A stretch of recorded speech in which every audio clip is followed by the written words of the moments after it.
이러한 내 교훈을 교우들에게 깨우쳐 주시어 그러면 그대는 지금까지 따르는 믿음의 원리와 참된 교훈으로 점점 자라서 그리스도 예수의 좋은 일꾼이 될 것입니다.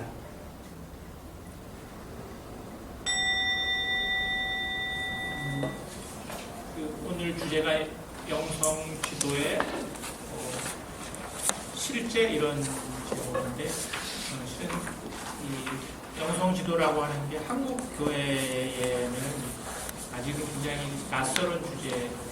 왜냐하면 실은 개신교는 물론이고 천주교에서도 영성 지도를 신학생들, 성직 후보자들은 이제 학교 공부를 하면서 그 안에서 영성 지도를 받도록 되어 있어요, 의무적으로. 그러니까 이제 성직 사제가 되려고 하는 사람들은 영성 지도를 받고 있지만 일반 신자들 중에서 영성 지도를 받는 사람들은 아주 소수일 거라고 생각하고요. 물론 수도자들은 영성 지도를 받고 있죠. 이제 미국이나 유럽에서는 실은 신자분들도 영성 지도를 받는 분들이 굉장히 많으세요. 근데 한국은 이제 이 영성 지도라고 하는 것이 세상에 아주 초보적인 지금 이제 관심을 막 갖는 단계이기 때문에 제가 강의를 하지만 실은 저도 이렇게 여러분들하고 거의 같은 수준에서 막 공부하는 사람이라고 생각을 해주시면 좋을 것 같습니다. 그래서 이제 오늘 짧은 시간에 영성 지도에 저희 아까 말씀드린 대로 샬렘에서는 이거 1년 6개월 동안 공부를 하는 과정인데 그거를 한 2시간 반에 짧은 시간 안에 다 소개해드리는 건 현실적으로 좀 물리적으로 어려운 점이 있다는 걸 양해해주면서 진행을 해보도록 하겠습니다. 가지고 계신 자료에 보면 처음에 영성지도란 여러 영성지도에 대해서 여러 사람들이 어떤 정의를 제가 좀 소개를 했는데 그 중에 제가 이제 유진 피터슨이라고 하는 이분은 감리교 목사님이세요. 그분 정의를 읽으면서 얘기를 하면 영적 지도는 하나님이 한 개인의 삶에서 행하시는 것에 온전한 주의를 집중하여 믿음 안에서 응답할 것을 두 사람이 동의할 때 발생합니다. 그러니까 이 앞의 정의들도 마찬가지지만 영성지도라고 하는 건 일단 내가 영적인 하나님의 영에 이끌리는 삶을 살겠다고 하는 갈망이 있는 사람이어야지 실은 이제 영성지도라고 하는 것이 가능합니다. 그러니까 하나님의 뜻을 또 알기 위해서는 우리가 기도해야 되는 거지 않습니까? 그러니까 영적 삶에 대한 갈망과 기도 생활에 대한 어떤 이렇게 헌신이 있을 때 실은 영적 기도라고 하는 거는 가능해지는 건데 그런 갈망이 있는 사람들이 한 사람은 도움을 받고 한 사람은 도움을 주기 위해서 두 사람이 서로 만날 때 발생되는 건데 영적 기도는 세 가지 믿음에 기초하고 있습니다. 첫째는 하나님은 항상 무언가를 행하고 계십니다. 하나님은 저희가 이제 기능적 무신론이라는 말을 쓰는데 파커팔머라는 사람이 하나님은 계시지만 살아있지는 않다 이렇게 믿는 신자들이 많다는 거예요. 성직자들도 그냥 하나님은 계셔 하지만 내가 판단하고 내가 생각하고 내가 결정해서 살면 되지 이렇게 생각하는 사람들이 많거든요. 하나님은 항상 살아계시다고는 그러니까 내 생각이나 내 판단이나 내 결정이 아니라 하나님께서 뭘 원하시는지를 기도 중에 계속 구하고 묻는 사람이어야지 실은 영성지도가 가능해지는다는 거죠. 그래서 하나님은 그렇다는 것은 하나님이 살아계시다 실제로 하는 그 믿음이 첫 번째 전제입니다. 두 번째는 하나님의 행하심에 대한 응답은 추측이 아니라 그리스도교 전통에 뿌리내린 지혜에 기초한다. 이렇게 기독교 전통 안에 보면 이 분별에 대한 여러 가지 지혜와 전통이 있어서 기독교 전통에 있는 분별을 우리가 공부하고 훈련하는 과정이 또 있어야 되는 거죠. 세 번째는 각 영혼은 고유하며 하나님의 역사하심도 그러하다는 건데 그러니까 어떤 사람에게는 답이 될 수 있지만 어떤 사람에는 그러니까 답이 정답이 있는 건 아니라는 거죠. 모든 사람의 삶과 영적 여정이 고유하기 때문에 과연 예를 들면 영적 지도를 하는 사람이 내가 이런 경험을 했다고 해서 나의 경험이 내가 도움을 주는 어떤 사람에게 그대로 적용될 수 있다고 하는 건 아니라는 거죠. 그러니까 예를 들면 예수님께서도 어떤 사람한테는 네 재산의 반을 나누어줘라. 어떤 사람한테는 네 가진 걸 다 줘라. 어떤 사람 사실은 다 처방이 다르다는 거죠. 그러니까 굉장히 그래서 한 사람 한 개인의 영적 여정이 굉장히 고유하다고 하는 믿음에 기초한다는 것. 이 세 가지를 기초로 해서 영적 지도가 진행이 된다는 거고요. 영적 지도의 전통과 흐름, 영적 지도라고 하는 거는 이제 뭐 그런 영적 지도라고 하는 것이 역사 속에서 이렇게 어떤 하나의 그 영적 동반으로 이렇게 자리 잡기 전에 성경 안에는 그런 것들이 어떻게 드러나나 뭐 이런 것들을 이렇게 살펴볼 건데, 아시는 대로 이스라엘의 역사가 이렇게 그 출애굽으로부터 하나님의 경험을 하게 되는데, 그 출애굽 역사 속에 보면 모세를 통해서 이스라엘 백성을 이렇게 이끌어 가시지 않습니까? 그때 이제 예를 들면 불기둥과 구름 기둥으로 하나님께서 우리를 이렇게 인도해 가시는 거, 이런 것들도 영적 지도의 어떤 한 예라고 우리가 생각할 수 있고, 저는 개인적으로 그 열왕기상 3장 9절에 보면 주의 종에게 지혜로운 마음을 주셔서 이런 그 성경 구절이 있는데, 이 영어 지혜로운 마음이라고 하는 것을 그냥 우리말로 들으면 이렇게 좀 의미가 분명하지 않은데, 영어 성경에 보면 이렇게 listening heart 또는 discerning heart 이렇게 표현해요. 그러니까 분별하는 마음.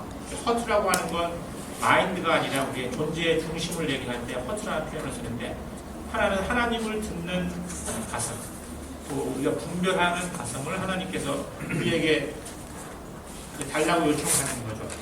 예, 이런 이 분별이 별로 하나님의 뜻을 이렇게 찾아가는 하나의 과정이라고 했습니다. 구약에서 가장 대표적으로 우리가 영성지도를 얘기할 때 많이 인용하는 사람 중에 한 사람이 엘리야, 그 엘리와 사무엘, 소년 사무엘이 성전에서 같이 엘리와 잠을 자다가 밤에 하나님께서 부르시는 소리를 듣잖아요. 사무엘아 일어나가지고 엘리야한테 가서 부르셨습니까? 했더니 난 너 부른 적 없다. 그래서 자라. 다시 또 일어나서 또 부르니까 나 부른 적 없다. 그러니까 실은 엘리가 마지막에는 이게 하나님께서 사무엘을 부르는 소리로구나 하는 걸 알고서, 만약에 또 그런 음성이 들리면 주님 내가 여기에 있습니다 이렇게 얘기해라 하는, 그런 게 사실 이렇게 영성 지도의 한 전형적인 그런 것으로 이야기할 수 있죠. 아마 구약에서는 이제 대표적으로 이렇게 그런 영성 지도를 했던 사람들은 예언자들이나 지혜자들이나 랍비 같은 사람들이 이런 역할을 했고, 그 영성 지도의 중요한 역할을 했던 게 실은 율법이라고 할 수 있죠. 토라, 율법을 통해서 하나님의 뜻을 분별해 간다고 하는 게 구약 전통에서 굉장히 중요했었는데, 예수님에게로 오면 예수님은 이 율법이라고 하는 것을 실은 이건 구약에 보면 예레미야가 그런 말인데, 이제 하나님께서 돌판에 새겨진 이런 법이 아니라 내 마음에 그 법을 주신다, 뭐 이런 이야기 예레미야가 하지 않습니까? 그러니까 예수님께서는 그 율법이라고 하는 것을 하나님께서 하나님의 통치를 이렇게 세상에 확산시켜가는 하나의 그 도구다 이렇게 생각을 하신 거고, 하나님의 통치를 확산시켜가는 것은 법에 새겨진 율법이 아니라 아까 얘기한 대로 이제 뭐 예레미야가 얘기한 그 마음의 법이라는 말을 할 수도 있고, 아니면 실은 성령께 하나님과 우리의 아주 친밀한 관계를 통해서 그 하나님과 우리를 이어주는 그 성령께서 우리의 삶을 이끌어가도록 그 이끄심을 따르는 것, 이것을 굉장히 중요하게 생각을 했는데, 그걸 가능하게 하는 것은 하나님과 우리의 아주 친밀한 교제와 관계, 이런 것들을 이제 얘기를 하시거든요. 하지만 예수님이 이게 율법을 버린 것이 아니라, 나는 율법을 버리러 온 것이 아니라 율법을 완성하라 이렇게 말씀하셨기 때문에, 율법의 어떤 내적인 의미와 본래적 의미들을 계속 이렇게 확장해서 해석해 주시면서 사람들을 가르치시기도 하고 고치시기도 하고 또 인도해 주시기도 하는데, 신약 성경에서 굉장히 그 영성기도의 가장 대표적인, 예수님의 영성기도의 대표적인 어떤 구절을 뽑으라면 실은 요한복음 4장에 있는 그 사마리아 여인과 예수님의 대화예요. 처음에 사마리아 여인이 예수님을 찾아왔을 때 처음 이 여인이 가지고 온 문제는 목마름이었죠. 물을 빌러 왔는데, 예수님은 그 여인의 목마름을 단순히 갈증이 아니라 더 깊은 목마름으로 이렇게 끌고 가시잖아요. 질문을 하면서. 더 깊은 갈증이라고 하는 건, 이 여인은 실은 이게 남편이 여러 사람에게 그 시대에 뭐 생존하기 위해서는 그런 선택을 해야만 됐고, 이 여인에게 있는 어떤 더 근원적인 외로움에 대한 것들을 발견하게 하시고, 결국은 그것을 하느님을 향한 예배까지 이렇게 연결해 시켜서 대화하시는 그것이 어떻게 생각하면 그 과정 자체가 예수님의 가장 전형적인 영성기도의 한 사례라고 할 수가 있습니다. 사도 바울 같은 경우는 아시는 대로 이렇게 서신을 통해서 교회 안에 이방인들의 지역이나 유대인 지역에서 새롭게 형성된 그리스도 교회 공동체 안에서 생기는 여러 문제들을 편지를 통해서 계속 영적으로 지도하는 일들을 계속 해왔죠. 이런 전통들이 이후에는 이제 그 교회가 형성이 되면서 교회 안에 있는 그 장로들이나 또는 감독들에 의해서 비공식적으로 이렇게 이루어져 왔었는데 이 영성지도라고 하는 것이 실제로 전형적으로 이제 하나의 어떤 form으로 이렇게 정착이 되는 건 사실은 사막의 교부들로부터 시작이 됐다고 사람들이 얘기를 합니다만, 사막 교부들은 교회 공동체로부터 떨어져 나와서 이렇게 아주 외딴 곳에서 이 사람들이 독수도 생활을 하게 되는 거니까 혼자서 수도 생활을 하면서 생기는 여러 가지 실은 이렇게 어려움들이 있습니다. 그 중에 단순히 영적인 문제만이 아니라 건강의 문제도 있고, 실은 무슨 이렇게 음식의 문제도 있고, 여러 다양한 것들을 먼저 그 사막에 와서 수행하고 있는 사람들로부터 살면서 들키는 여러 가지 문제들을 이렇게 도움을 받게 되는 거죠. 찾아가서. 그러면서 실은 먼저 들어온 어떤 선배들과 이 나중에 들어온 어떤 사막의 수도승들 가운데 어떤 이렇게 영적인 지도, 그러니까 영적인 지도라고 하는 건 단순히 꼭 그 영적인 문제와 우리의 어떤 이렇게 그 육적인 문제가 분리되어 있는 게 아니죠. 총체적인 어떤 삶의 문제들을 함께 지도하고 안내해주는 이런 일들이 진행이 됐었고, 또 하나는 교회에 실망을 한 신자들이 사막에 수행을 하는 사람들을 찾아와서 자기 신학적 고민들을 이렇게 나누는 일들이 있었습니다. 이런 것들이 이제 영적인 지도의 한 형태로 발전을 하는데, 이게 나중에 이제 수도원 안에서는 수도원 안에 어떤 하나의 한 사람이 수도자로 이렇게 온전한 자기 완덕을 이루는 과정에 필요한 어떤 요소로 이렇게 정착을 해 나갔다고 볼 수가 있습니다. 그 사막의 수도승들이 제일 그 영성 지도를 할 때 제일, 또는 이렇게 수행을 할 때 제일 중요하게 생각한 게 여기 보면 이제 네 가지를 얘기하는데, 요한 아파스라고 하는 사람은 수도자는 고행과 독방과 성경 그리고 지혜로운 스승이 필요하다, 이런 말을 했다고 해요. 그러니까 고행이라고 하는 건 지금 이게 상당히 이 당시의 사람들이 굉장히 그렇게 생각한 이원론적인 이런 게 있었기 때문에 이 고행이라고 하는 게 오늘날 좀 새롭게 해석돼야 되는 측면이 있긴 한데, 독방과 성경이라고 하는 것이 이분들한테 수행에서 굉장히 중요한 요소죠. 거기에 플러스 지혜로운 스승, 이게 필요하다고 하는 얘기를. 모세스 아파스라고 하는 사람이 누가 와서 이제 이러저런 영적 어떤 질문을 했을 때, 네 독방에 들어가서 앉아서 기도해라. 그러면 그 방이 너에게 모든 이야기를 다 해줄 거다. 이렇게 얘기를 답을 했다고 그래요. 그래서 이 독방이라고 하는 것은 어떤 이 수행에 가장 중요한 어떤 공간이었죠. 그래서 이 사람들이 주로 독방에 앉아서 기도 생활을 많이 하니까, 이제 세라피온이라고 하는 사막의 교부는 독방에 앉아서 사람이 계속 수행하고 그러니까 어떤 사람이 와서 도대체 거기 앉아서 뭘 하고 있습니까? 했더니 나는 지금 여행 중이다. 이렇게 대답을 했다. 나는 앉아있는 것이 아니라 여행 중이다. 그리고 이 사막의 수도승들이 제일 중요하게 생각하는 하나는 성경이죠. 성경 말씀을 읽고 묵상하고 암송하고 하는 것들이 굉장히, 그 말씀 중에 어떤 분별들을 이렇게 해 나갔다는 거죠. 그래서 말씀이 굉장히 중요한 분들의 요소였습니다. 이런 말씀을 가지고 기도하는 전통은 나중에 실은 이게 서방 수도회로 건너오면서는 이제 베네딕트 수도회 안에서 렉시오 디비나 같은 형태로 이제 자리를 잡게 되죠. 근데 제가 처음 보내준 자료에서는 이제 여러 가지 그 영적 지도의 전통들을 소개했는데, 예를 들면 베네딕트 수도원에서는 영적 지도라는 표현들을 거의 그 규칙서에서 찾아보기가 쉽지가 않은데, 베네딕트는 뭘 중요하게 생각하냐면, 이 베네딕트 수도는 공동체, 정주 수도회잖아요. 공동체 생활하기 때문에 이 수도원 안에서 생활하는 이 공동체 생활과 거기서 이루어지는 사람들과의 관계를 통한 어떤 영적 지도를 굉장히 중요하게 생각했습니다. 그래서 1대1로 만나서 영적 지도하는 것들은 별로 이렇게 베네딕트 수도회에서 이렇게 많이 언급이 되고 있지는 않습니다. 이분들은 굉장히 중요한 건 공동체 생활을 하면서 거기서 자기들이 지켜야 되는 규칙, 공동체 생활과 형제들과의 관계, 그 다음에 규칙을 통해서 자연스럽게 영적인 지도가 그 안에서 일어난다고 생각을 한 거죠. 이게 규칙이라고 하는 건 그 사람들이 하는 중에 뭐 예를 들면 성무일과에 관한 거라든지 아니면 노동을 하는 거라든지 뭐 복종하는 거라든지 사람들이 이런 규칙들이 자연스럽게 한 사람의 영적 여정을 이렇게 지탱해준다고 믿었던 거죠. 그래서 이런 1대1 영적 지도 같은 경우는 이렇게 많지 않아요.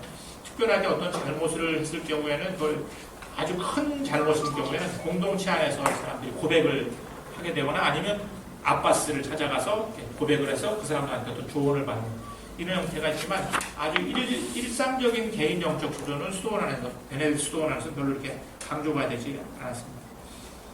근데 이제 개인적인 영적 주도가 많이 발달한 곳은 요 사이에 우리가 영적 주도 얘기할 때 제일 많이 사람들이 한국에서 보편화된 건 이제 ignacio 예수회에서 하는 영적 주도죠. 이거는 굉장히 예수회라고 하는 수도회의 특성을 반영하기도 하는데 예수회라고 하는 수도회는 공동생활을 하지는 않습니다. 성부일과도 공동의 기도도 없어요. 다 개인이 알아서 이렇게 하기 때문에 기도하는 것도 그러니까 그 개인적인 어떤 영적 동반이라고 하는 것이 예수회 안에서 굉장히 중요하고 특별히 예수회 영적 기도라고 하는 건 30일 영성수련이라고 하는 ignasio의 그 영신소리라고 하는 책 안에서 그 피정을 하면서 피정 중에 개인 면담을 하면서 이루어지는 식으로 영적 기도가 되기 때문에 굉장히 개인적인 퍼스널한 어떤 영성기도 관계가 조금 더 지금 많이 이제 보편화되고 있다고 볼 수가 있습니다. 그리고 또 하나는 그 중간에 쓰는 이제 켈틱 저희가 이제 영적 동반, 영성기도 할 때 영적 동반에 대해서 제일 많이 강조했던 전통 중에 하나가 이렇게 켈틱 영성인데 켈틱 그리스도교는 지금은 역사 속에서 사라진 교회죠. 사라진 교회인데 켈틱 교회는 이 사람들이 쓰는 격언 중에 영혼의 친구가 없는 사람은 마치 심장이 없는 사람과 같다. 그렇게 얘기해요. 그래서 사람들은 그 사고적인 영적 동반 이런 걸 굉장히 중요하게 얘기했고 특별히 켈틱 전통에서 저희가 오늘날 많이 살아봐줄 수 있는 건 평신도들의 영적 지도가 굉장히 켈틱 안에서는 많이 보편화되어 있었어요. 다른 로마 교회나 이런 데는 굉장히 수도자들이나 성직자들이 주로 이걸 담당하는데 켈틱 교회는 이렇게 아주 6세기 뭐 이렇게 이전의 교회이지 않습니까? 그럼에도 불구하고 이렇게 평신도들의 영적 지도가 굉장히 활발했다는 것, 켈틱 어떤 영성주변의 특징으로 저희가 얘기를 할 수도 있습니다.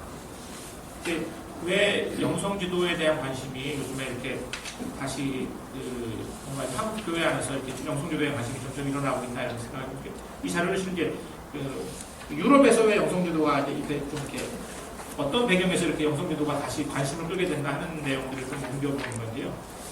실은 교회 안에서 이 교회가 제도화되면서는 교회 안에서 이런 영성지도는 주로 고해성사라고 하는 걸 통해서 이루어졌습니다. 고해성사를 하는 과정에서 자신이 하나님 앞에서 어떤 지은 죄나 이런 것들에 대해서 고백을 하고 사제가 거기에 대해서 어떤 보석을 주고 또 이제 그것도 그 죄를 용서를 이렇게 확언해주고 하는 것들이 이제 그 죄 고백 고해성사라고 요즘에는 그걸 저희가 화해성사라는 말로 쓰는데 고해성사라는 말을 쓰지 않고 왜냐하면 고해 그러면 이제 뭔가 사제가 직접 무슨 사람의 죄를 용서해주는 것처럼 이렇게 사람들이 이렇게 착각을 할 수가 있는데 원래 고해성사의 본래적인 의미는 하나님과 나와의 관계를 화해시키고 이웃과 나의 관계가 화해되는 것이 이렇게 고해성사의 중요한 어떤 목적이었는데 그런 부분이 충분히 드러나지 않으니까 요 근래 와서는 이제 천주교는 모르겠습니다. 이제 성공회 안에서는 이걸 이제 화해성사라는 말을 쓰고 고해성사라는 말은 쓰질 않습니다. 지금. 그런데 이런 형태로 쭉 진행이 되어 왔는데 아시는 대로 고해성사는 워낙 예를 들면 지금 제가 알기로 한국 천주교는 주일을 하루 빼먹으면 반드시 고해성사를 해야지 가서 영성체를 할 수가 있어요. 그러니까 요즘 같은 사회 속에서 주일을 빠지는 경우들이 얼마나 많겠어요. 그러니까 얼마나 많은 사람 만약에 교회법대로 하면 얼마나 많은 사람들이 가서 고해성사를 해야 되겠어요. 그러면 신부가 한 교회에 막 5, 6천 명씩 되는 신자들이 있는데 고해성사 아마 24시간 고해성사만 해야 돼요. 그러니까 이게 안 되죠. 그러니까 지금 고해성사가 굉장히 형식화되니까 사람들이 안에 있는 내밀한 어떤 자기 고민이나 이런 문제들을 고해성사 안에서는 해소할 수가 없는 상황이 돼버린 거죠. 그러니까 고해성사가 점점 형식화돼 가니까 신자들도 고해성사라고 하는 것에 대한 별로 이렇게 의미를 부여를 못하고 교회에서도 실은 이게 별로 이렇게 의미가 없는 걸 알지만 없애지 못하고 이렇게 지금 역사가 흘러오고 있는 거죠. 그런 와중에 현대사회가 되면서 굉장히 사람들의 스트레스나 이런 것들이 수가 높아져 가는데 교회 안에서 그런 문제가 해소가 안 되는 내밀한 개인의 어떤 문제라든지 아니면 내가 안고 있는 어떤 깊은 고민들을 이렇게 표현하거나 어떤 이걸 풀 수 있는 데들이 없는 거죠.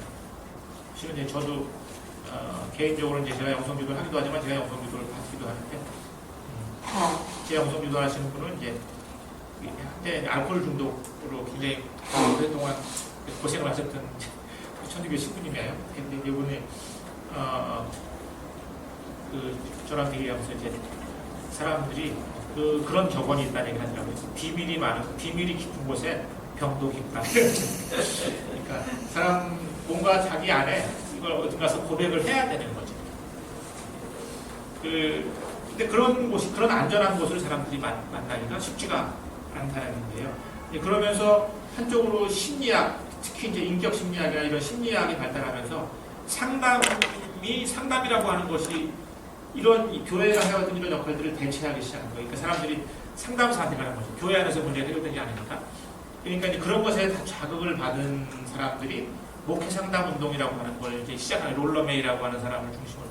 그 롤러메이라는 사람 제럴드 메이의 형이야, 형. 이복 형제인데 그 사람이 실은 이 목회 상담 운동을 일으키면서 뭔가 교회 안에서 이제 응답을 한 건데 이제 목회 상담 운동에 대해서 이제 케네스 리치라고 하는 사람은 굉장히 비판적으로 얘기를 하는데, 왜냐하면 교회 공동체 안에서 해결해야 되는 문제를 이 오피스로 가져가고 그랬다는 거예요. 원래 공동체가 그 기능을 가지고 있어야 되는 건데 상당 오피스를 따로 만들어가지고, 그러니까 공동체가 그 기능을 회복하도록 해야 되는 것이 교회가 해야 되는 일인데 이걸 오피스에서 문제를 풀고 있다.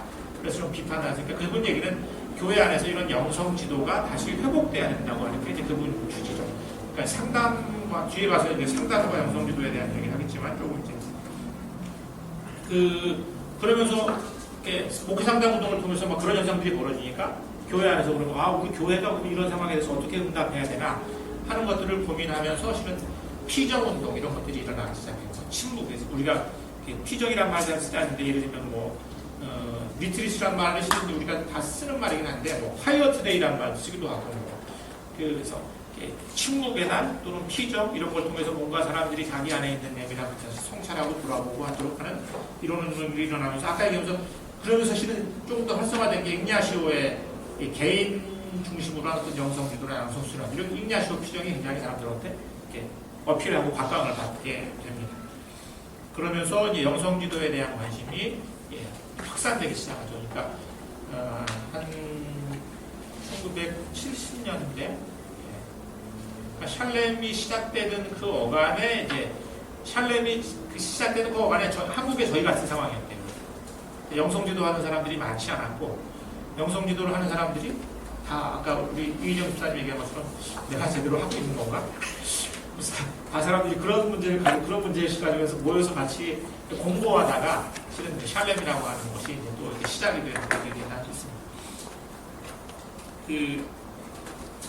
그러면 사람들이 이렇게 변화가 빨라지니까 뭔가 자기 안에 뭐라 그럴까 분명한 것. 이제 제가 있는 교회 안에 이제 저희 청년 하나 있는데 저희 이제 프로그램에 참여하는 분들 저희 이제 교회 신앙생활 하시면서 또 영성기도 과정 훈련 받는 분들이 계시니까 그분들이 또 영성기도를 하셔야 돼요. 그래서 이제 제가 한 청년을 우리 훈련 받는 딴 분한테 소개를 시켜드렸어요. 한 달에 한 번씩 지금 만나고 있는데 굉장히 좋아해요. 한 달에 한 번 만나는데 자기가 이렇게 갔다가 오면 자기가 삶에 있던 많은 것들이 막 이렇게 그러니까 청년들이 그런 일들을 가지고 있을 거라고 사람들이 별로 생각하지 않는데 실제로 의외로 청년들이 어디서 말 못하는 고민들이 많이 가서 이제 이렇게 뭔가 얘기하고 나면 이렇게 뭔가 이렇게 안개가 거치는 것 같은 그런 마음으로 다시 오게 된다고 해서 그 시간을 굉장히 기다리고 사모하고 그런 것 같습니다. 이게 영성지도라고 하는 말을 할 때 영성지도와 그 몇 페이지인지 모르겠는데 여러분들 가진 도표로 제가 영성지도와 유사한 다른 어떤 그런 영적 동반 형태들이 있는데 하나가 아까 얘기한 대로 목회 상담과 멘토링 또는 제자 훈련, 영성기도 이런 걸 조금씩 구분해 본 겁니다. 제일 중요한 것은 어떤 차이가 있냐면 하나님의 임재라고 하는 것과 무엇에 관심을 갖느냐에 따라서 실은 영성기도와 다른 것들을 저희가 구분해 볼 수 있는 기준점이 생기는데 목회 상담이라고 하는 것은 일단 그 이야기의 대화의 주제가 내담자가 만듭니다. 내담자가 형성을 하는데 과정은 목회 상담이라는 건 어떤 문제 해결의 중심이 있어요. 문제 해결을 하는 거죠. 그래서 그건 다루는 주제도 과거의 상처나 치유, 어떤 위기 이런 것들을 다루고 목회 상담이라고 하는 건 그 문제가 해결되면 관계가 종결되죠. 그래서 왜냐하면 문제 해결이 목표니까. 그리고 그 목표하는 것은 뭐냐면 효율적인 삶을 사는 거예요. 잘 적응하는 거죠. 내가 우리가 살아가는 사회에 잘 적응하는 게 목적이에요. 그리고 돕는 사람의 역할은 촉진자의 역할을 하게 되는 거죠. 촉진자의 역할을. 멘토링이라고 하는 거는 뭐 다 아시는 사람에게 어떤 멘티가 필요로 하는 어떤 전문적인 어떤 기술이나 지식이나 정보나 이런 걸 습득해서 어떤 전문성을 더 강화하도록 하는 것이고 그 영역에 그 사람이 필요로 하는 어떤 영역에 전문성을 가지고 있는 이런 사람들이 역할을 해주는 겁니다. 그래서 거기서 그 멘토의 역할은 코치에 같죠. 제자 훈련은 이렇게 많은 내용들이 이 사람에게 공급돼야 되는 많은 내용들이 그 훈련을 하는 사람에게서 규정이 됩니다. 그러니까 이 사람이 몸으로 배워야 되는 거죠. 배워야 되는 과정들이 쭉 있는 거죠. 그래서 도움이 되는 어떤 지적인 체계를 가르치는 것이 중심이 되고 여기서 돕는 자의 역할은 가르치는 자의 역할, 전달하고 가르치는 사람의 역할입니다. 그래서 어떤 신앙적인 확신을 더 강화시켜준다든지 어떤 믿음 체계를 더 공고하게 해준다든지 이런 것들이 제자 훈련의 목표입니다. 반면에 영성지도의 경우는 과제나 주제가 성령에 의해서 드러나는 거죠. 그러니까 예를 들면 내가 오늘 가서 영적 지도자와 무슨 이야기를 할 건지를 실은 기도 중에 분별해서 그거를 가지고 가서 함께 나누도록 되어 있습니다. 근데 물론 성령의 인도하시는 것 같지만 그건 내담자가 그러니까 수련자라고 저희가 말을 쓰기도 하고 또는 피지도자라는 말을 쓰기도 하는데 찾아가서 지도자가 어떤 내용을 정하는 게 아니라 찾아가는 사람이 오늘 나누고 싶은 영적 지도자와 함께 나누고 싶은 얘기를 본인이 가지고 가는 건데 그것을 기도 중에 분별해서 기도 중에 떠오르는 걸 가지고 가는 거죠. 그 과정은 그 피지도자, 디렉티의 삶 속에서 성령께서 하나님께서 어떻게 일하시고 있는지를 인지하고 분별하도록 돕는 게 그러니까 거기에 주의를 기울이도록 해서 도와주는 거죠. 예를 들면 지도자가 하는 일은 계속해서 이 디렉티가 가지고 온 문제를 그 사람이 자신의 문제를 하나님과의 관계 속에서 다시 돌아볼 수 있도록 도와주는 겁니다. 그러니까 주로 질문을 통해서 얘기하기도 하고 어떤 또 기도를 권할 수도 있고 이런 식으로 하나님과의 관계 속에서 자기 문제를 다시 돌아보도록 도와주는 거죠. 그리고 그래서 실은 그 지도자의 역할은 뭐냐면 함께 기도하는 사람. 그 시간이 영적 지도를 하는 시간은 대화를 나누는 시간이기도 하지만 같이 기도하는 시간이라고 이야기하는 것이 저희가 더 정확한 표현일 수 있어요. 그러니까 저희가 이제 듣는 것을 프레어풀 리스닝이란 말을 쓰는데 그 사람의 말을 듣는데 내가 들으면서 막 분석하고 막 이렇게 하는 게 그게 아니라 기도하는 마음으로 그 사람의 이야기를 이렇게 듣고 또 그 사람의 이야기를 듣고 그 지도자가 그 사람의 이야기를 다시 기도로 가지고 와서 기도 중에 무엇이 떠오르는지를 또 그 사람과 함께 나누고 이렇게 대화를 해 나간다는 거죠. 그래서 지도자의 역할은 기도하는 사람인 동시에 경청하는 사람. 영적 지도의 목표는 아까 예를 들면 상담이라고 하는 것이 사람의 어떤 온전함, 건강함 이런 걸 얘기한다면 영적 지도는 사람이 거룩해지는 것. 다시 얘기하면 그리스도를 닮아가는 것입니다. 그러니까 목적이 그리스도를 닮아가고 하나님을 닮아가는 것이 목적인 것입니다. 그래서 실은 이 영성지도에는 케네스 리치가 얘기했던 영성지도는 예언적인 차원이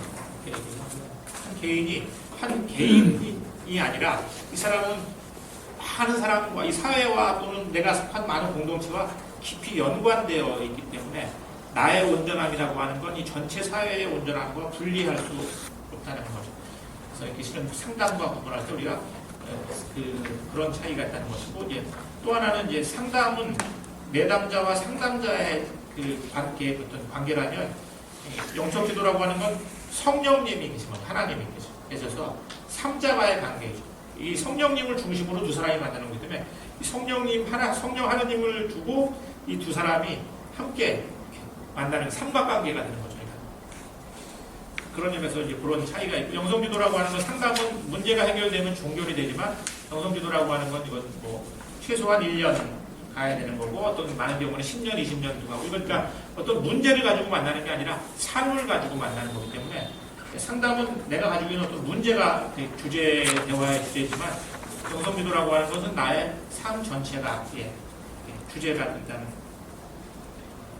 그래서 상담, 영성기도와 심리치료를 얘기할 때 주로 이제 그 상담이라고 하는 것은 정신적, 감정적 차원의, 그러니까 사고나 감정이나 기분 등에 좀 더 초점을 두는 반면에, 영성기도는 주로 기도 생활과 종교 체험, 하나님과의 관계에 대해서 더 많이 주목한다는 거죠.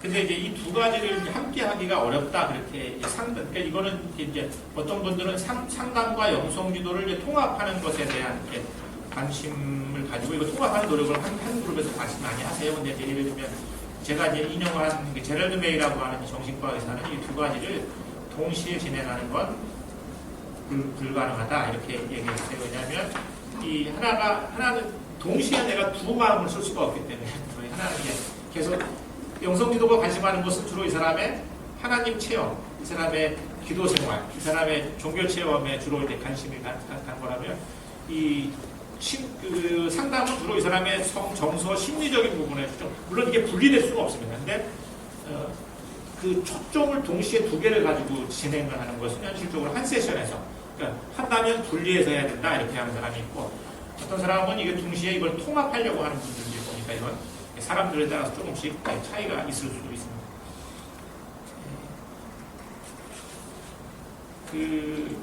그리고 이제 그 영성지도에서는 주로 이제 심리치료나 이런 데서는 하나는 치료자와 이 내담자가, 치료자가 주도성을 가지고 이 내담자를 치료해야 되지 않습니까? 이런 모델을 의학적인 모델, 아니면 요 근래에는 실은 치료자와 내담자가 함께 치료해 간다, 이런 또 그 심리학적 모델 같은 것들이 요즘에 많이 소개가 되고 있다는 거예요. 근데 영성지도에서는 치료를 주도해 가는 분은 상담자도 아니고 내담자도 아니고 성령 하느님이에요. 그러니까 이제 그게 좀 다르죠. 저희가 영성지도 안에서 보통은 영성지도가 전통적으로는 이제 비용을 받지 않아요. 비용을 받지 않는 이유는 이게 물론 이제 교회 안에서 형성되는 측면도 있지만 이게 하나의 은사이고, 실은 한 사람의 이 사람을 지도해가는 건 사람이 아니라 하나님인 거니까 내가 비용을 받을 수 없다는 거죠. 물론 그 사람이 시간을 내고 하는 것들을 이제 그 수고이긴 하지만, 그분을 치유하고 해방하고 실은 그분을 지도해가는 것은 하나님 성령님이기 때문에 지도자가 그걸 이제 그 역할을 하고 있는 건 아니라는 거죠. 영성 지도는 실은 여러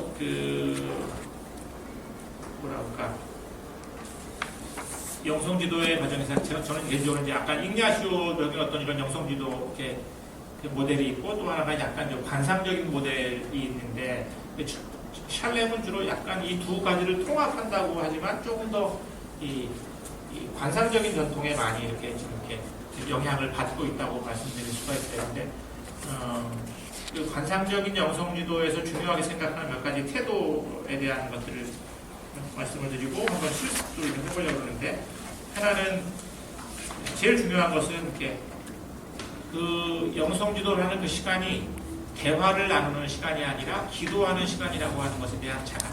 그러니까 지금 나와 내담자가 있는 게 아니라 성령 하나님이 같이 계시다고 하는 것에 대한 자각이 그냥.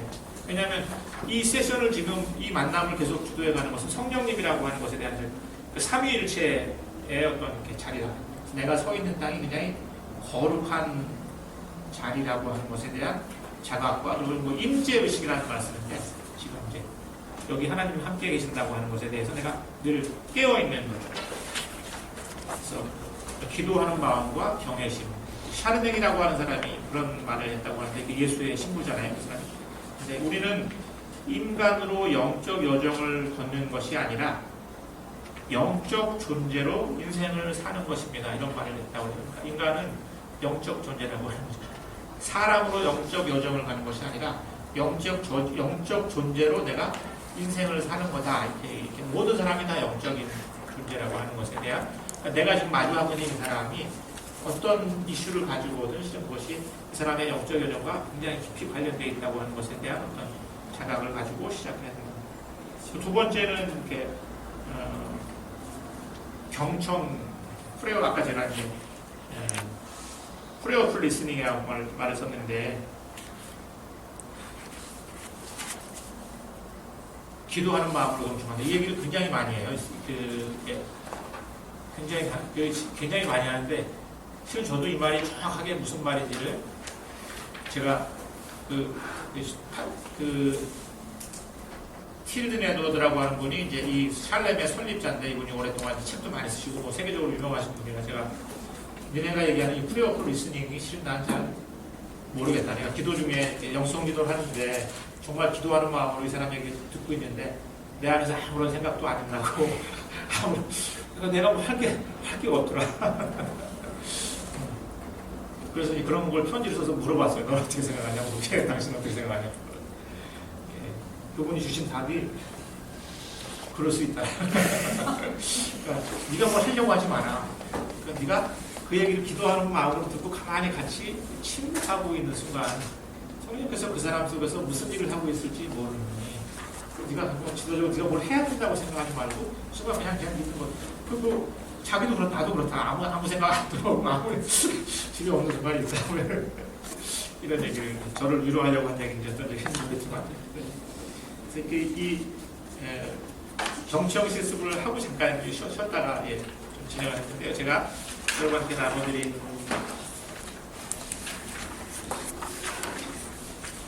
자료에 보면 20페이지에 보면 자료집 20페이지에 보면 저희가 보통 우리가 하나님의 말씀을 들을 수 있는 경로가 여러 가지가 있어요. 하나가 대표적인 성경을 통해서 우리가 하나님을 들을 수 있죠. 두 번째는 자연을 통해서 하나님을 들을 수 있습니다. 시편에 보면 그런 얘기들이 꽤 많잖아요. 창공은 하나님의 영광을 노래하고 이 자연을 통해서 실은 이 자연을 통해서 하나님을 이렇게 말씀하신다는 얘기가 성경 곳곳에 막 나오잖아요. 세 번째는 실은 우리들의 역사와 일상을 통해서 하나님께서 우리에게 말씀하세요. 일상을 통해서 말씀하시는데 그 중에서도 특히 믿음의 형제 자매들을 통해서 하나님께서 우리에게 말씀하신다. 그러니까 다른 사람의 이야기를 들으면서 우리가 하나님의 음성을 들을 수 있다고 하는 것이 실은 우리가 믿는 믿음이죠. 이 거룩한 경청의 원리라고 하는 건 이제 그런 믿음에 기초하고 있습니다. 믿음의 형제 자매들이 나에게 하나님의 말씀을 전해줄 수 있다. 그래서 여기 보면 한번 이걸 제가 읽겠습니다. 누가 그냥 한번 이거 읽으세요. 이렇게 20페이지의 내용을. 다른 사람의 말에 귀를 기울이는 태도는 우리를 거룩한 땅에 자리잡게 해줍니다. 우리가 경청하는 대상은 하나님의 형상으로 지음받은 하나님의 자녀입니다. 우리가 하나님의 소중한 아들과 딸의 말을 경청할 때 하나님은 우리와 함께 계십니다. 우리는 다른 사람의 말을 경청하면서 하나님의 음성을 들을 수 있습니다. 우리는 하나님이 상대방에게 어떻게 현존하시는지, 동시에 경청하는 우리에게는 어떻게 현존하시는지에 집중할 수 있습니다. 신앙 문제와 관련하여 다른 사람과 대화할 때는 다음과 같은 경청의 기본 자세와 원리를 실천해 보세요. 천천히 몇 차례 숨을 쉬면서 우리 모두 하나님의 사랑받는 자녀들이라는 것과 지금 여기 하나님의 현존을 의식하며 하나님의 음성을 잘 들을 수 있도록 성령께 도움을 청하세요. 당신은 생각을 내려두세요. 상대에게 온전한 관심을 기울이세요. 혹시 전달하고 싶은 생각이나 느낌이나 의견이 있어도 내려두세요. 명료한 경청을 위해 꼭 필요한 경우에만 짧게 질문할 수 있습니다. 은유하고 수용하려는 태도로 상대를 경청하세요. 당신이 상대의 말을 경청한다는 것을 몸으로 표현하세요. 손과 발을 편안히 하세요. 머리로만 듣지 말고 마음으로 들으세요. 상대방의 자세와 몸짓과 어조로 표현되는 느낌과 분위기에 주의를 기울이세요. 입으로 표현되는 말은 전달되는 메시지의 일부에 불과함을 기억하세요. 이 자리에 있는 두 사람과 함께 계시는 현존하시는 하나님을 의식하려고 노력하세요. 상대방의 말을 듣는 동안에 호흡과 더불어 침묵으로 짧은 기도를 드릴 수도 있습니다. 감사나 찬양, 간구의 기도가 될 수 있습니다. 한 사람이 나눔을 마치면 이야기를 나누어준 것에 감사하고 그 사람을 위해 짧게 침묵으로 중보 기도를 드립니다. 저희 저는 개인적으로 이제 그 상담을 공부한 적이 없는데 우리 김 목사님은 상담 공부하시고 또 상담 공부한 분들도 있는데 상담 공부하신 분들 얘기를 들으면 상담에서 제일 중요한 것 중에 하나가 들어주는 거라고 하더라고요. 듣는 거. 근데 왜 이렇게 귀가 있으면 듣는데 왜 듣는 걸 이렇게 강조하나? 근데 실제로는 이렇게 듣는 일이 쉽지가 않아서 그런 거죠. 그 사람들이. 그러니까 이게 또 생리적으로 보면 우리가 말을 하는 속도와 듣는 속도가 있는데 이 듣는 속도가 엄청 크대요. 이렇게 말을 할 수 있는 속도보다. 그러니까 우리가 상대방의 말을 들으면서 동시에 듣는 그 영장이 워낙 크기 때문에 남는 여지가 있다는 거예요. 그러니까 들으면서 우리가 딴 걸 할 수가 있다는 거예요. 딴 걸 할 수 있는 여지가 우리가 그렇게 생긴 거예요. 그러니까 귀가 둘이고 입이 하나잖아요. 그러니까 아마 최소한 2배 이상은 이 듣는 능력이 이렇게 큰 거죠. 그래서 실은 이렇게 듣는 게 굉장히 하나 어렵고 주의를 기울여 듣지 않으면 듣는 게 굉장히 어렵다는 거죠. 또 하나는 듣는 게 예를 들면 저희랑 무슨 얘기를 하다가 이 교회 안에서 연세가 많던 보수적인 분들은 약간 이념 지향성이 있는 어떤 단어 하나만 딱 튀어나오면 그 다음 얘기는 듣질 않으세요. 이 사람이 전달하려고 하는 내용과 관계없이 그 다음에 그 사람의 얘기를 듣지 않는 거죠. 또 하나는 내가 얘기하려고 하는 사람이 마음에 들지 않는 사람이에요. 그러면 그 사람이 얘기하는 거 안 들어요. 내가 널 다 아는데 안 듣는 거죠. 그러니까 귀가 있다고 듣는 게 아니죠. 그러니까 들을 마음이 있어야 되니까 마음이 안 들리면 안 듣게 되는 거죠. 또 하나는 어떤 사람에 대해서 이렇게 좀 자기가 굉장히 지루해하는 주제, 재미없어하는 주제, 뭐 이런 얘기 나오면 이제 귀를 닫게 되고, 너무 복잡하고 어려운 얘기 이런 거 나오면 귀를 닫게 되고, 그러니까 실은 우리가 사람을 듣지 않게 되는 이런 게 그러니까 일반적으로도 사람들을 듣는 게 쉽지가 않은데 요즘에 기도하는 마음으로 듣는다고 하는 것은 실은 우선은 내가 듣는 훈련이 잘 돼 있고 그 다음에 동시에 그 사람의 이야기를 기도하는 마음으로 들을 수 있는 훈련이 되는 게 우선은 영성 기도를 할 때 제일 중요한 덕목이다 이렇게 얘기를 합니다. 근데 이제 듣는 훈련을 같이 한번 실습을 해볼 텐데요. 22페이지에 보면 이건 나중에 성찰 지문에 저희가 이제 서로 듣기를 하고 난 다음에 두 분씩 짝을 이렇게 지셔야 돼서 이제는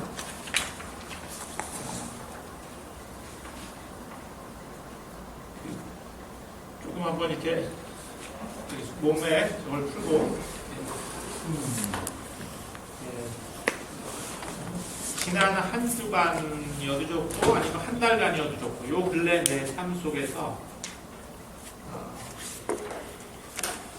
하나님의 어떤 임재 이 순간 정말 내가 하나님과 함께 있었던 것 같아. 이 순간이 참 나한테 은혜롭고 아니면 이 순간이 나한테 참 기억에 남는 어떤 순간. 그 순간이 어떤 순간일지는 모르겠는데 그런 순간이 언제 있었는지 한번 떠올려 보는 거예요. 그 순간 하나님이 어떻게 나와 함께 하셨는지 또 어떻게 함께 하시는 것 같은지 잠시 침묵하면서 떠올려 볼 텐데요. 한번 좀 이렇게 자세를 편하게 하시고 숨을 크게 호흡을 한번 두 차례 들이쉬고 내쉬기를 반복하겠습니다.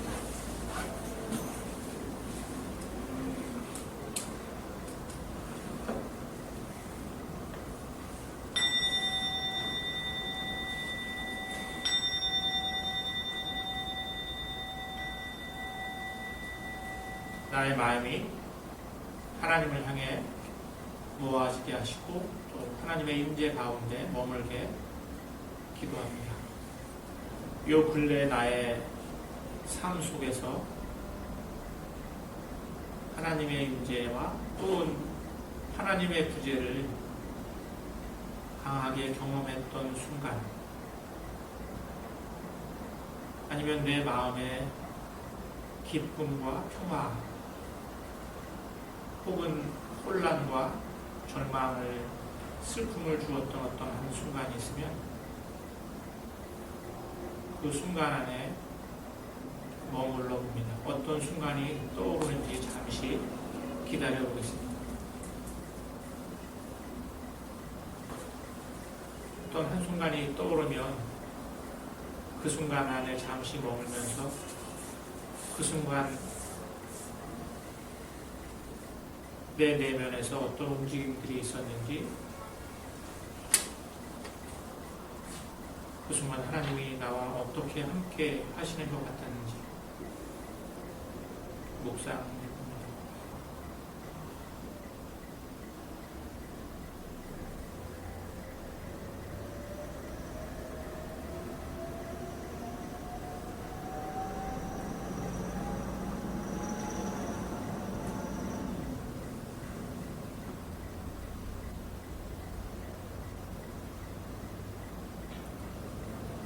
어떤 한순간이 떠오르면 그것이 언제 어디서 누구와 함께 있었던 순간인지,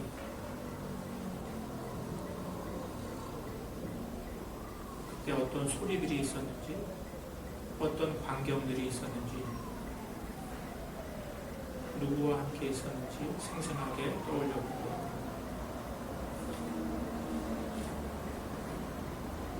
내 내면에서는 어떤 움직임이 있었는지,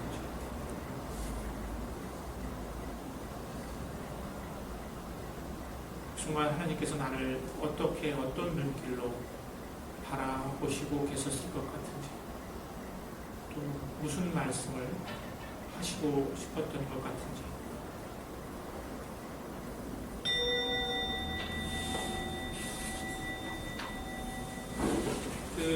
지금은 아까 여기서 얘기한 묵상하시는데, 묵상하신 중에 어떤 순간이나 어떤 것들이 떠올랐는지, 또 어떤 생각들이, 어떤 감정들이 있었는지, 또 묵상하는 중에 어떤 느낌들이 있었는지를 서로 나누시는데, 먼저 누가 먼저 할지를 정하시고, 두 분이 서로 먼저 이야기할 분을 정하십시오. 어느 분이 먼저 하실지.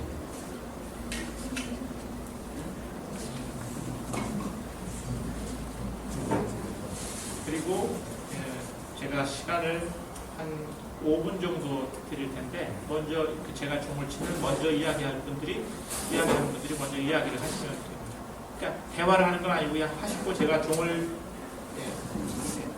치면 이렇게 그 이야기를 멈추면 되는데, 아까 처음에 저희가 경청할 때 몇 가지 이야기했던 거 있지 않습니까?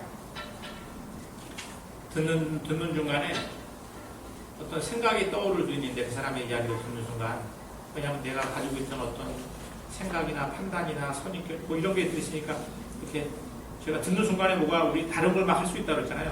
네. 그런 걸 내려두는 훈련하는 건데, 내가 이야기 들으면서도 우리가 뭘 할 수 있는 용량이 크기 때문에 다른 것들이 막 떠오를 텐데, 그런 것이 들어오면 내려보내는 거죠. 내려보내고 그 사람의 이야기뿐만 아니라 말로 표현되지 않는 다른 부분들까지도 들으려고 노력하고, 그 다음에 이 자리에 함께 있는 하나님, 이야기를 하고 있는 그분 가운데 있는 하나님, 그분의 표정, 이런 것 속에서 내가 하나님의 임재가 어떻게 저거 하는 것 같은지, 어떻게 현존하시는 것 같은지 하는 것들을 이렇게 경청하는. 네. 그러면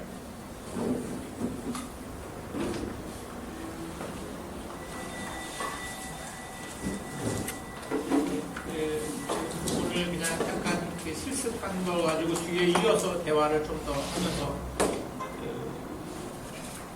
영성지도라고 하는 것의 내용은 제가 이제 근래에 있었던 일 중에서 내가 하나님 하나님의 임재를 경험했던 어떤 순간, 또는 하나님의 구제를 경험했던 어떤 순간, 그 순간을 돌아보면서 하나님과 그 속에서 나의 관계들을 성찰하는 거랬잖아요. 그러니까 따지면 그 영성 지도의 주제들은 그런 거잖아요. 하나님 우리의 종교 체험, 일상이긴 하지만 그 일상 속에서 내가 하나님과 맺고 있는 관계, 하나님을 내가 어떻게 경험하고 살아가는지, 그게 영성 지도의 주요한 이렇게 대화의 주제가 된다는 건데, 그러니까 그런 성찰이 없으면 실은 이렇게 영성기도라고 하는 거는 어려워지는 거죠. 가까이 말씀드린 그래서 영성기도는 기도하는 사람에게 가능하다. 근데 제가 여기서 얘기할 때 기도라고 하는 것은 아주 좁은 의미의 기도가 아니라 이렇게 더 큰 의미의 기도라고 생각을 하시면서 이야기를 하면 될 것 같고요. 근데 그럴 때 저희가 지도자로서 누군가의 이야기를 들을 때 기도하는 마음으로 그 사람의 이야기를 듣는다고 하는 것이 어떤 건가 하는 걸 잠깐 실습을 해본 거예요. 다른 사람의 이야기를 들을 때 상대방 어떤 순간에는 그 사람의 그 눈동자에 아주 이렇게 약간 눈물이 보인다든지 아니면 또 그 사람의 마음속에 어떤 잠깐 얘기하다가 멈칫하는 어떤 순간이 있다든지 그러니까 어떤 순간에 내가 이야기를 듣는 그 사람에게서 어떤 하나님의 임재가 느껴지는 어떤 특별한 순간이 있었는지 아니면 이야기를 듣는 와중에 내 안에서 어떤 하나님의 임재가 경험되는 어떤 순간이 있었는지 아니면 두 사람의 관계 속에서 어떤 그런 게 느껴지는 순간이 있었는지에 대해서 깨어 있으면서 이렇게 대화한다는 이야기를 듣는다고 하는 거죠.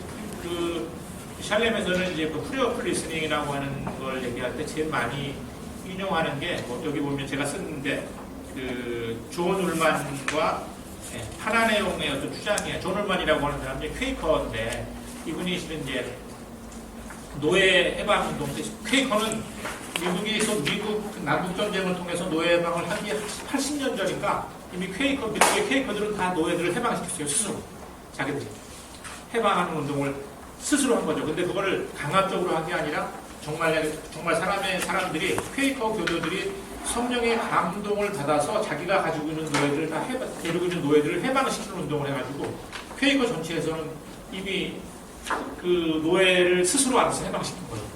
그러니까 그러고 그렇게 하면서 이 사람이 이제 복음을 전하는 일을 했었는데 아메리칸 인디안에 사는 그 추장이 아까 말씀드린 그 추장이 있는 마을에 가서 설교를 한 거예요.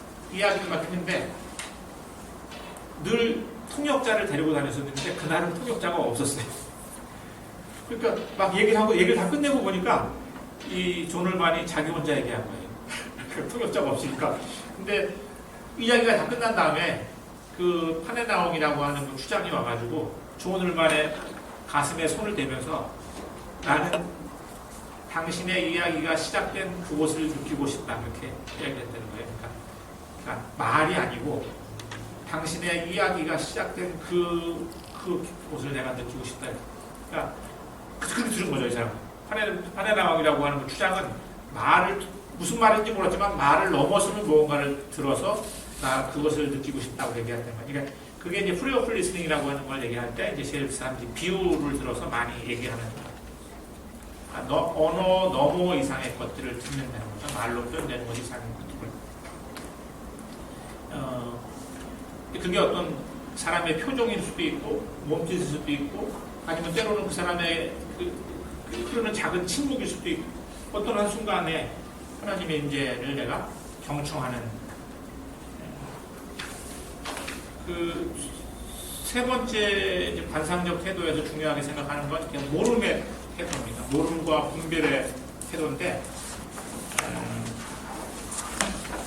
다시 이 얘기는 다시 얘기하면 이렇게 영성지도에서 모름과 분별의 태도는 피지도자의 이야기를 경청하며 우리가 알고 있는 어떤 이론적 가설로 피해자의 이야기를 분석하고 판단하는 것을 넘어 그 순간 그 상황에서 일하시는 성령의 인도하심에 주의를 기울이는 것이다. 그러니까 이야기를 들으면서 우리가 분석하고 판단하는 게 아니라 더 관심은 그 순간에 하나님께서 어떻게 일하시고 성령께서 어떻게 현존하시는지에 더 관심을 기울이는 내가 무슨 생각을 하고 있으면 성령의 그 현존을 의식할 수가 없기 때문에 거기에 더 주의를 기울이라는 거죠. 실은 그 제럴드 메이 같은 사람은 그걸 그냥 강하게 얘기하는 편인데 맨 앞에 보면 이렇게 제럴드 메이는 그 책 영성기도와 상담에서 이 책은 번역이 되어 있습니다. 우리가 지성이 놀랍도록 뛰어나고 우리가 심리학과 신학에서 최고의 지식을 갖추었다 하더라도 무엇을 독립적으로 처리할 수 있는 궁극적인 지혜에는 영혼이 도달할 수 없다고 말하며 다른 영혼을 돌보는 영성기도에서만큼은 이 사실이 반드시 받아들여져야 함을 강조하고 있습니다. 이사야서 55장 8절 9절에 보면 내 생각은 너희 생각과 같지 않다. 나의 길은 너희 길과 같지 않다. 야훼의 말씀이시다. 하늘이 땅에서 아득하듯 나의 길은 너희 길보다 높다. 나의 생각은 너희 생각보다 높다. 내가 안다고 생각하면 성령의 움직임을 보는데 오히려 이제 장애가 된다는 거죠.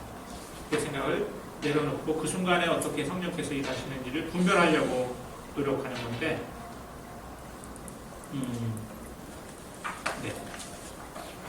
네 번째는 이제 비슷한 그 태도인데 성령을 향한 근본적인 신뢰, 모름의 태도를 설명할 때 하나 더 설명을 드려야 되는 게, 그래서 실은 이제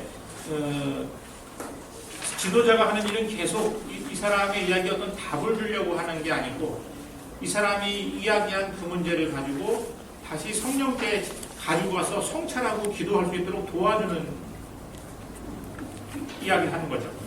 그러니까 되게 그럴 때 그 사람이 하나님 자신의 문제를 지도자가 아니라 성령께서 인도하실 수 있도록 성령과 함께 그 문제를 성찰할 수 있도록 도와주는 것은 대부분은 이제 질문을 통해서 이런 진행되는 경우가 많습니다. 근데 그 질문이 열린 질문이라고 하는 거죠. 상담하는 사람들이 많이 여기 보면 18페이지에 보면 정직하고 열린 질문이라고 하는 거 이건 주로 이제 퀘이커에서 많이 이렇게 사용하는 표현인데 honest, open question이라고 하는 이 퀘이커에서 정의하고 있는 건데 이게 여러분들이 이제 좀 이렇게 질문할 때 도움이 이것도 한번 목사님 같은 자리를 한 번만 해주시겠어요?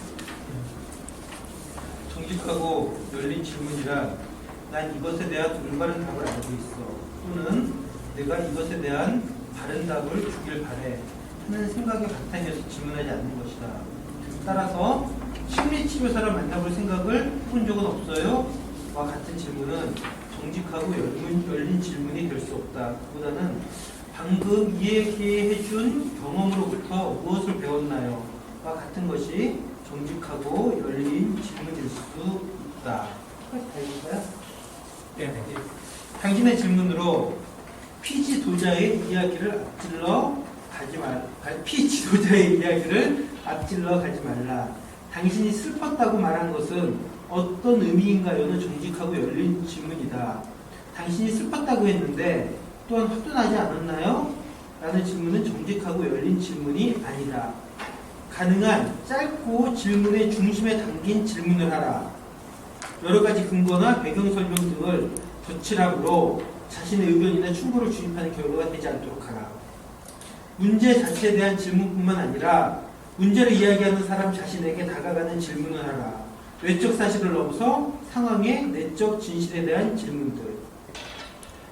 묻는 사람 자신의 호기심을 만족시키기 위한 것보다는 피지도자가 분별하고자 하는 이슈를 더 넓고 깊게 하나님께 가지고 나아갈 수 있도록 돕는 질문을 하라. 어떤 질문이 다소 원칙을 벗어난 듯하지만 피지도자에게 도움이 된다는 직감이 있다면 자신을 신뢰하다. 일단 그것이 정직하고 열린 질문이라는 대체적인 믿음이 있다면 예를 들어 이 문제가 당신에게 어떤 색깔을 띠는 것입니까? 그리고 왜 그런 색을 띠는 것일까요? 특정 질문에 대한 확신이 없다면 잠시 그 질문을 지켜보며 명확해질 때까지 기다린다. 질문이 이어지는 속도를 그룹 전체의 관점으로 바라보라. 이전 질문과 다음 질문 사이에 잠시 침묵을 허락한다. 너무 빨리 질문들이 튀어나오는 것은 공격적인 것이 될 수 있고 피지도자의 깊은 성찰과 기도를 방해할 수 있다. 네, 이 문항은 주로 이제 그룹 영성 지도에서 해당되는 문항입니다. 예, 그까지만 그렇게 하겠습니다. 마지막 굵은 글씨만 한번 읽어주시죠. 정직하고 열린 질문을 하는 것은 보전적인 일이 될 것이다. 때로 우리는 다른 사람의 문제를 규정하려는 또는 문제를 해결하거나 고치려는 오래된 습관에 빠져 다른 사람들이나 우리 자신으로부터 용서를 구해야 할 때가 있을 것이다. 그럴 때 용서하고 기억하라라는 오랜 지혜의 말을 따라 그와 같은 실수를 다시 하지 않도록 의식적으로 노력하라. 이것을 훈련하는 목적은 우리가 얼마나 뛰어난 문제 해결사임을 보여주는 것이 아니며 피지도자가 성령 하나님의 목소리를 잘 들을 수 있도록 돕는 것뿐임을 지속적으로 자신에게 환기시키는 것이 도움이 될 것이다. 그러니까 예전에는 영성기도가 특히 이제 뭐 중세나 교부들 시대에서는 주로 스승이 이렇게 일방적으로 이렇게 분별을 대신 해주는 게 영성기도가 많았는데 지금 현대로 오면서는 분별하는 사람은 피지도자인 거죠. 지도자가 아니고 피지도자가 하나님과의 관계 속, 왜냐하면 분별을 주시는 분은 하나님이기 때문에 문제를 가지고 있는 분도 피지도자이기 때문에 지도자가 대신 분별을 해주는 것은 굉장히 조심스러워야 한다. 왜냐하면 아까 다 사람이 고유하기 때문에 어떤 한 사람이 가지고 있는 경험을 누구에게 얘기하는 건 굉장히 위험하다. 그래서 실은 문제는 피지도자가, 수련자가 자기 문제를 하나님께 가지고 와서 기도할 수 있도록 하나님으로부터 안내를 받을 수 있도록 도와주는 것이 지도자의 역할이라는 거죠. 근데 이제 왕왕 사람들이 분명한 것에 대한 빨리 뭐 답을 얻고 싶어하는 그런 마음이 있을 때는 누가 전문가 같은 사람이 대신 해주는 것에 대한 기대가 더 높죠. 그렇게 하지 말라는 거고요. 기다리라는 거고요. 분별이라고 하는 것은 그래서 분별을 할 때 제일 중요한 것 중에 하나가 기다려. 어떤 사람은 어떤 주제를 가지고 몇 년 동안 분별하는 사람도 있는 거잖아요. 그러니까 뭐 잠깐 만나서 뭐가 이루어진다고 하는 생각을 하는 걸 굉장히 성급한 것이라는 거죠.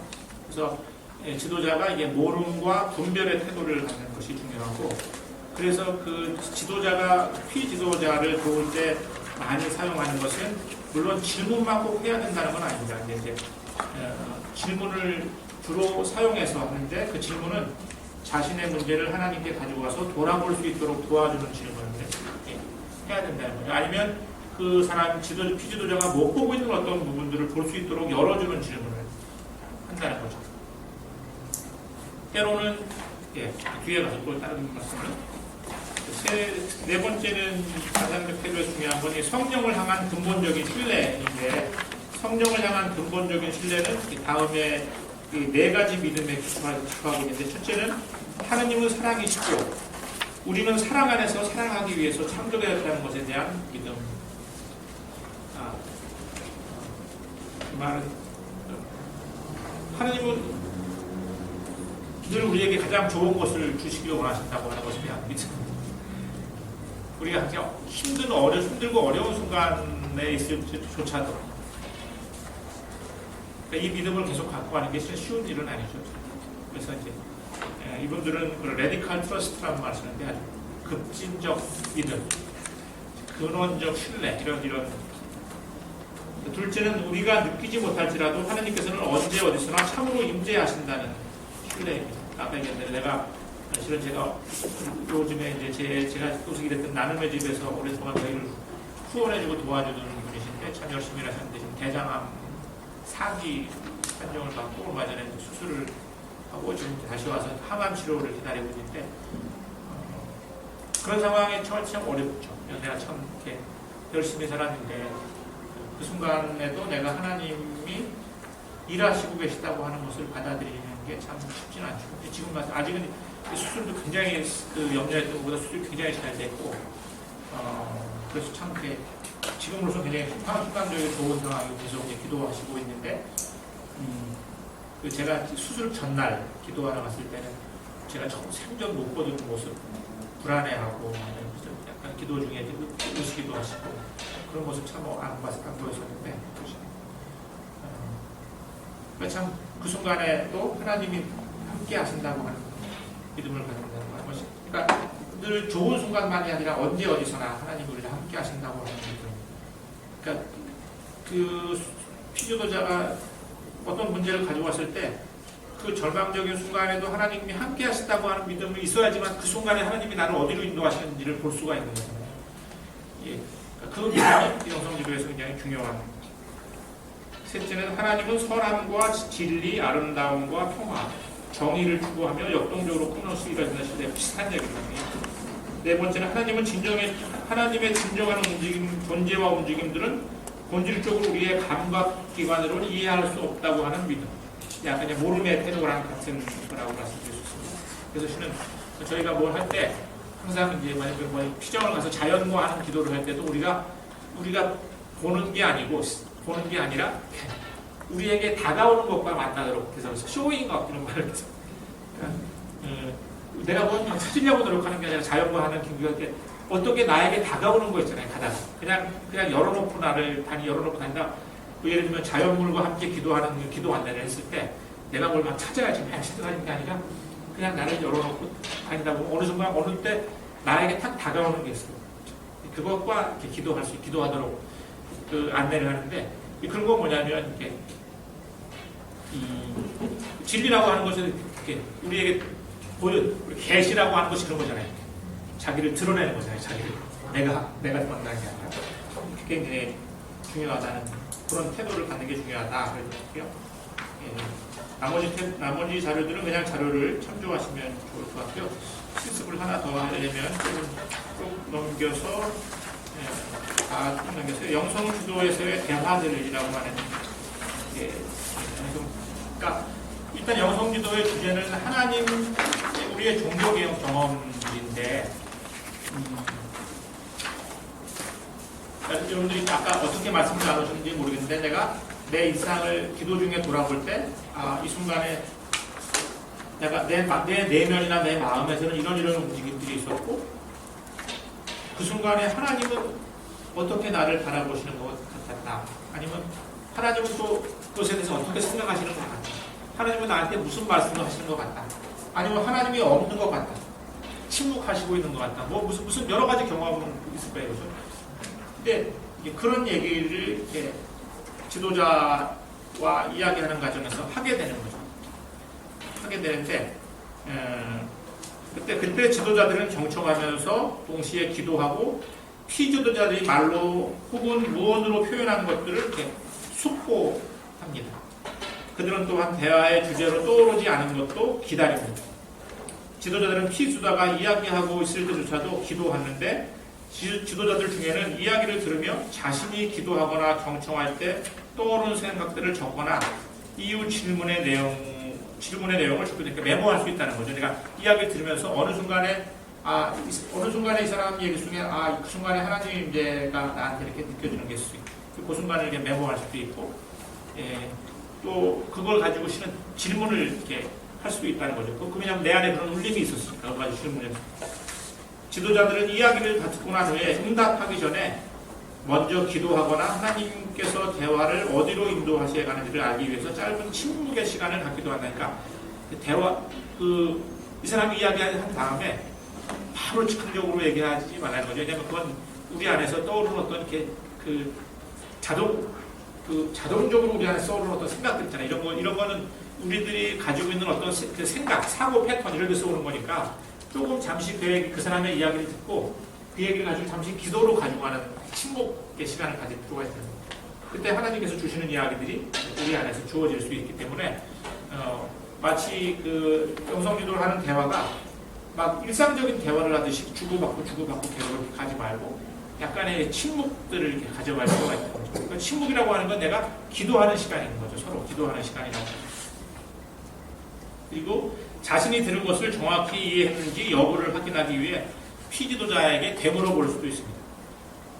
지도자는 피지도자가 성령의 음성을 경청하도록 돕기 위해 다양한 의사소통 기법을 사용할 수 있도록 도와주는데 예를 들면 이 문제 가지고 다음에 오실 때 이 문제 가지고 기도를 해보시고 오십시오. 이렇게 제안할 수도 있고 또는 어떤 그 사람의 얘기를 들으면서 어떤 성경 구절이 떠오르면 그 성경 구절을 가지고 묵상을 아니면 그 영성기도를 하는 시간 중에 잠시 우리 멈춰서서 기도해 봅시다. 이렇게 해서 기도하고 이야기를 더 진행해 나갈 수도 있다는 거죠.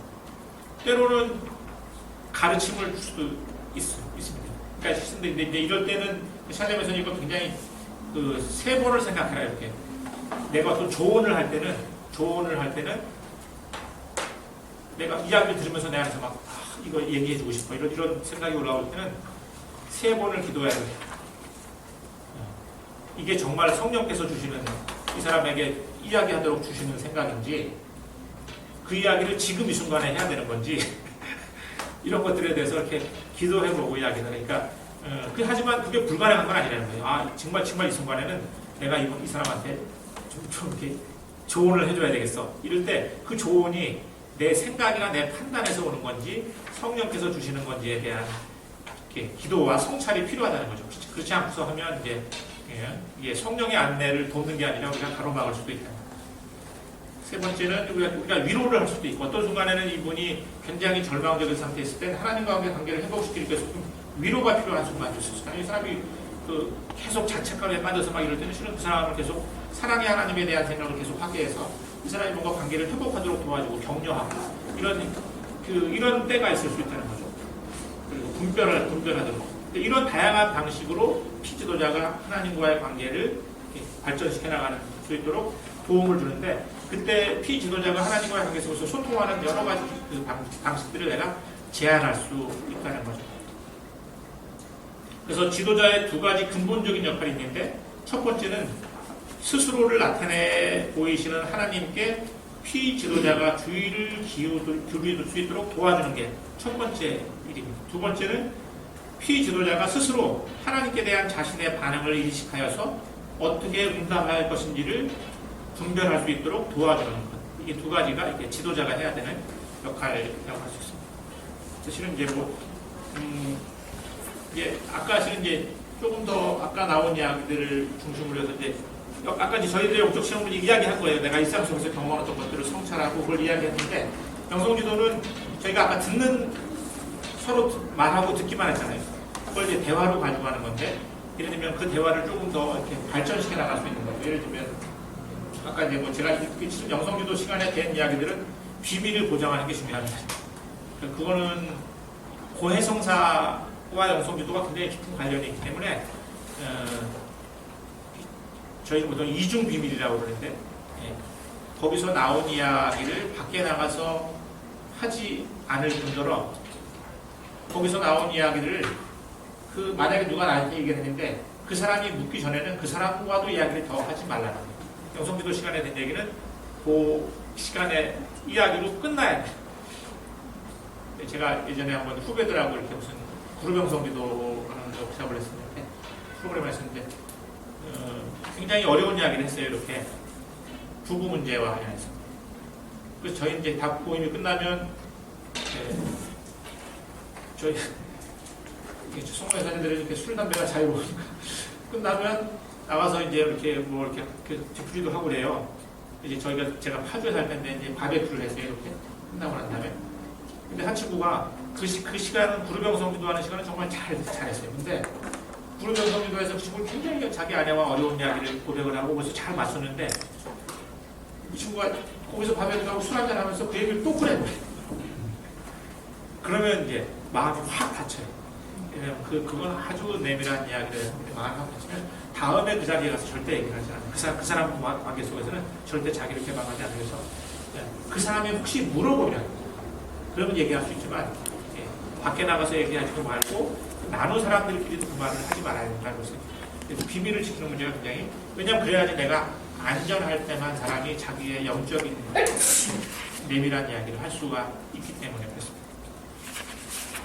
근데 이제 오늘은 그냥 실습을 하는 시간이니까 예를 들면 뭐 저랑 아까 선생님이 같이 나눔을 하면서 어떤 순간에 제가 마음이 굉장히 뭐라 그럴까 어떤 순간에 참 이렇게 왠지 오랜만에 눈물이 이렇게 흐르고 또 내가 굉장히 정화되는 것 같은 내가 굉장히 이렇게 맑아지는 것 같은 경험을 하셨다 이렇게 말씀을 했어요.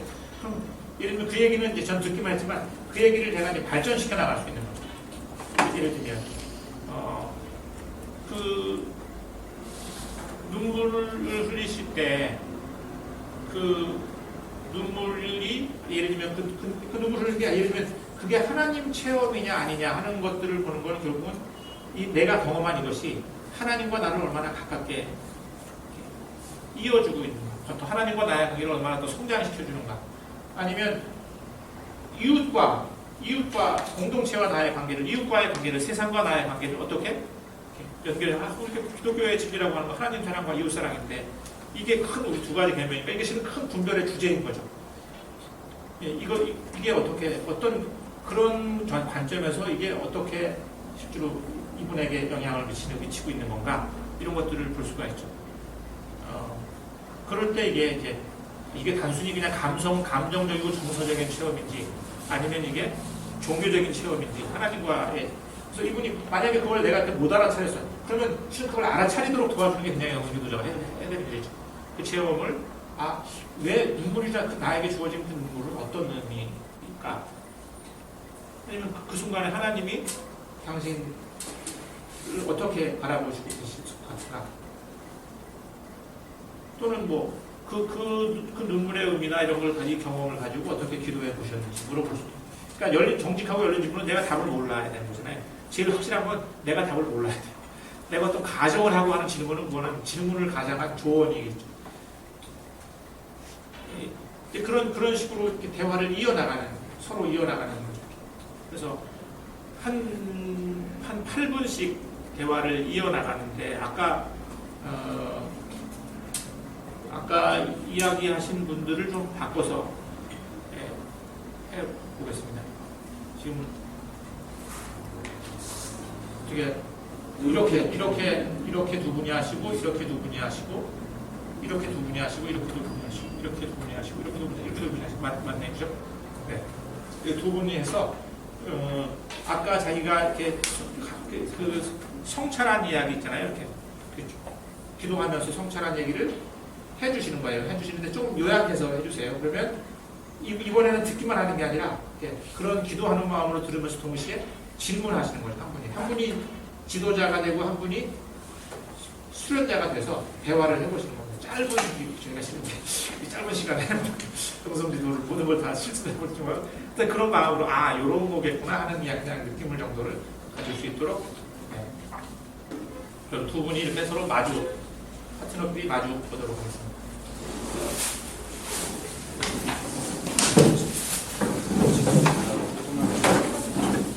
아니 여기를 여기 하나가 아니지. 거기를 바꾸는 이렇게 이렇게 맞아요. 근데 한 명이 남아야지. 한 명이 남아. 그러니까 맞습니다. 그럼 두 분이 한 목사님은 이렇게 합니다. 한 목사님 이렇게 권사님하고 하시면 돼요. 근데 여기가 같은 사람들이 여기 가지고 바꾸셔야 네, 돼요. 이렇게 두 분하고. 들어가고. 네네네. 그렇지. 한국사가 한 윤모. 분하고 같이 하고. 네네 네. 여자분 한 분이.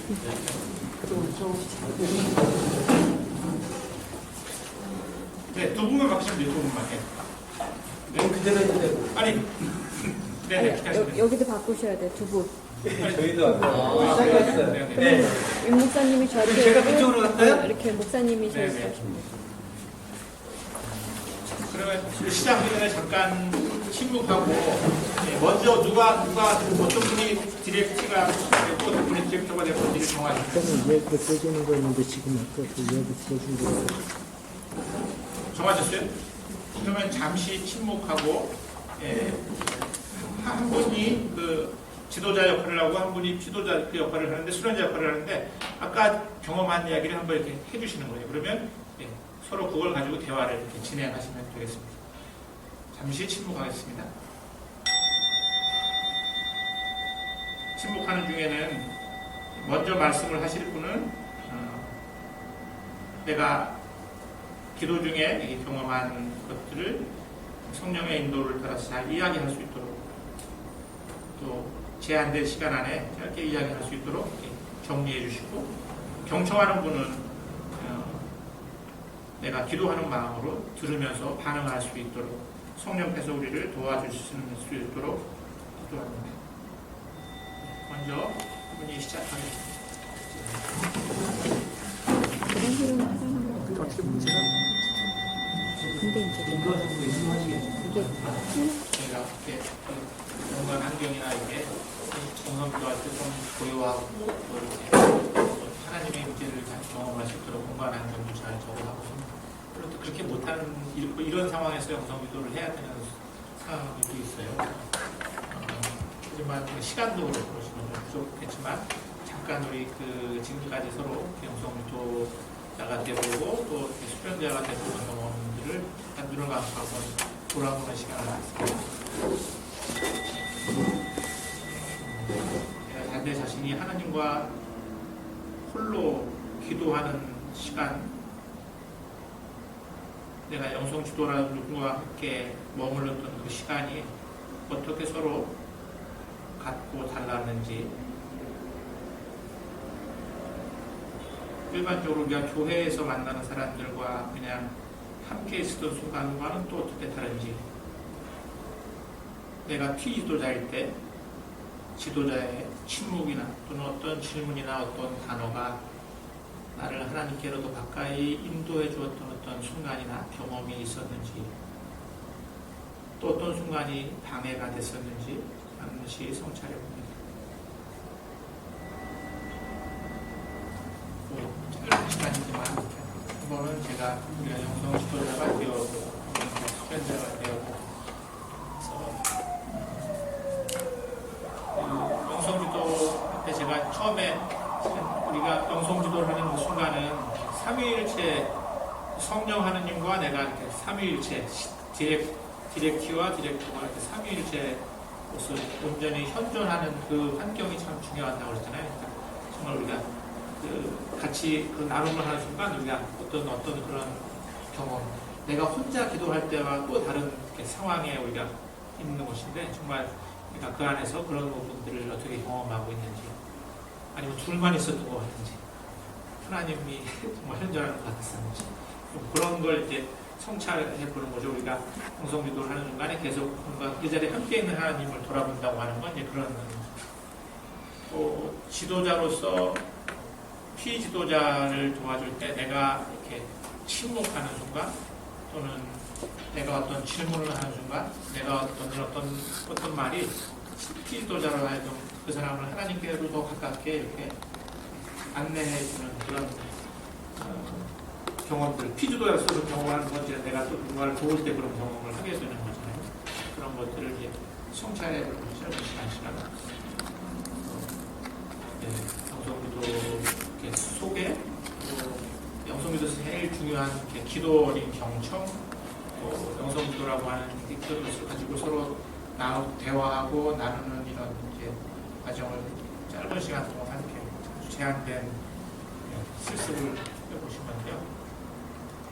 원래는 4시까지인데 제가 1시 이제 수업을 가야 돼서 한 10분 시간이 있습니다. 혹시 질문이나 아니면 또 그 오늘 경험한 걸 이렇게 나누셔도 좋을 것 같아요.